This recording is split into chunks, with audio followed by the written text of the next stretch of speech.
কাজ শেষ করতে আর কয়দিন লাগতে পারে মিস্ত্রি? আর সপ্তাহখানিক। সপ্তাহখানিক? তারপর তো অর্ধেক কাজ প্রায় শেষ। ভাই দাঁড়ান, আপনি কি কাজটা করেছেন আমার সাথে? আপনার সাথে চুক্তি এই দোকান আমার নামে, এখন আমি শুনতেছি এই দোকান নাকি হাবিল রে দিচ্ছেন। এটা কোনো কথা? নাটক শুরু করেছেন। আপনি কথাবার্তা ঠিক করে বলেন, মানুষের সাথে কিভাবে কথা বলতে সেটাও জানেন না। আপনারা আমি দিতে চাইছিলাম, আপনার কাছে কি আমি দোকান বিক্রি করে দিছি? এই দোকান আমারে দেবেন, আপনি জবান দিয়েছেন না? আপনারে জবান দিছি, কিছু টাকা নিছি, এখন ভালো লাগতেছে না আপনার দেবো না। এটা কি মগের মূল্য পাইছেন নাকি? আপনি যা ইচ্ছা তাই করবেন। ভাই আপনার কাছে যে টাকা আমি নিছিলাম এই টাকা আপনার দিয়ে দিবেন। এখন আপনি আমার টাকা ফেরত দিলে হয়ে যাবে? আপনার কাছে টাকা অ্যাডভান্স করে আমি অন্য কোনো দোকানে তো আর দেখিনি। সেটা আমার দেখার বিষয় না। আর আমি আপনার দোকান ভাড়া দিইনি, ভালো কাজই করেছি। আপনার দোকান ভাড়া দিইনি শুনেই আপনি আমার তেড়ে আইছেন মারতি। তাহলে আপনার মতো ভাড়াটিয়া আমার দোকানে উঠলি আমার কি অবস্থা হতো? মিস্ত্রি ভাই আপনি তো দেখলেন, উনি কিন্তু আমার মারতি চলে আসে, এমন একটা অবস্থা। আমি মনে মনে চিন্তা করলাম ইনারে যদি ভাড়া দিই আমার সাথে পড়বে না, তাই আমি অন্য আরেকজনের সাথে ডিট করেছি। উনার কাছ থেকে অল্প কিছু টাকা আমি নিছি, সেটা কিন্তু আমি উনারে ফেরত দিয়ে দেবো। তাহলে উনি আমার সাথে গন্ডগোল করতে কেন আসছে? মিস্ত্রি ভাই আপনি বলেন। দোকানে ডিট করেছেন আপনি আমার নামে, আরে ভাই আবার সে টাকা আরেকজনে দিয়ে দেবেন? থামেন। কি আপনারা কাজের সাইডে এসে জ্ঞানজাম না করে এক জায়গায় বসে আলোচনা করে জ্ঞানজামটা আপনারা মিটাই নেন। আপনারা দুইজনই তো বুঝদার মানুষ। মিটনের কি আছে? এই দোকান তো আমার পজিশনের টাকাতে করা। আপনি ঝামেলা করেন না, আপনি যান। আপনার টাকা হোক আর তার টাকা হোক, আপনি এই জায়গায় এসে জ্ঞানজাম করেন না। আপনি গ্রামের লোক আছে, আপনি তাকে ডেকে নিয়ে আসেন।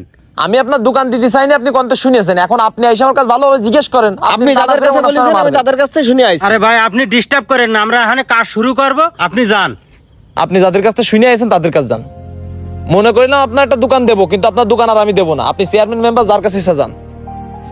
কাজটা কিন্তু ঠিক করতেছেন না আপনি। আরে আপনি যান, যা পারেন করে দিন। কলাম তো এর পরিণাম কিন্তু খুব খারাপ হবে। যান যান, ছিড়ে দিয়ে নেন আপনি।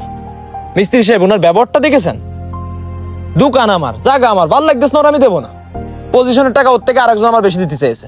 না তারপরেও একটা বিবেচনা করতে হবে। সে প্রথম দেশে টাকাটা হিসেবে ধরতে গেলেই আপনি তার সাথে অন্যায় করতেছেন। আপনি এবার একটু বেশি কথা বলতেছেন না। আপনি মিস্ত্রি মানুষ, মিস্ত্রি মতোই থাকেন। আপনি কিন্তু এই ধরনের কথাবার্তা আমারে বলতে পারেন না। আপনার জায়গা আর আমার জায়গা কিন্তু এক না। আপনি দেখেন আপনার কাজ শেষে আপনার টাকা আমি ঠিকঠাক দিচ্ছি কিনা। বলছি কি মিস্ত্রি হয়েছি তাই কি হয়েছে? ন্যায় আর অন্যায় আছে না?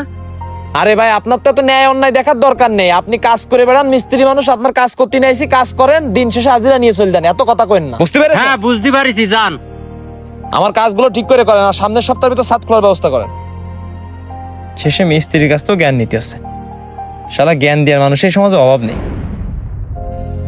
এই মেম্বার সাহেব, আপনার কাছে যাচ্ছিলাম, আপনার একটা বিচার করে দেওয়া লাগবে। কি হয়েছে?